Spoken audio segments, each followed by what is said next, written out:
It's not black radio was late to the party. Black radio didn't want the party to happen, period. Oh. Okay?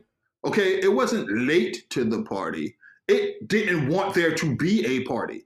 Black radio at every point, if R&B looked like it was getting a little too close, if the mashed potatoes look like they're too close to the greens and the green juice is gonna get in the mashed potatoes, they wanted to take the drain the plate, take the green beans off the plate, and put it in a separate container entirely. Wow. And I am not exaggerating with that.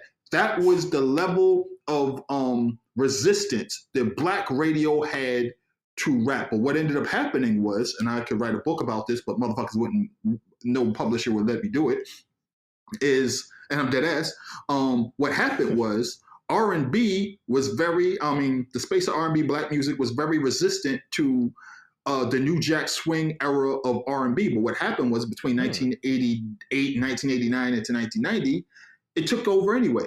And it became the default sound of R&B to the point where, you know, the Shirelles of the world and the Peabo Brysons and the Melba Moores and the, you know, all these other groups, you know, had to become adult contemporary acts pretty much, you know, because the sound of R&B was quite literally what it sounded like in 1992 on the radio. Mary J. Blige, you know, SWV, you know, Don't Walk Away. That's what R&B sounded like. Jodeci, Come and Talk to Me.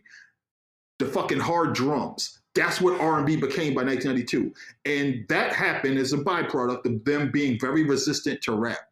So by the time we get to 92, 93, where rap is, and R&B like that, and New Jack Swingish R&B is the sound of black music now, all the people that were resistant were fucking out the game. They were out. Like, quite literally out. They tried, they fought, they were out.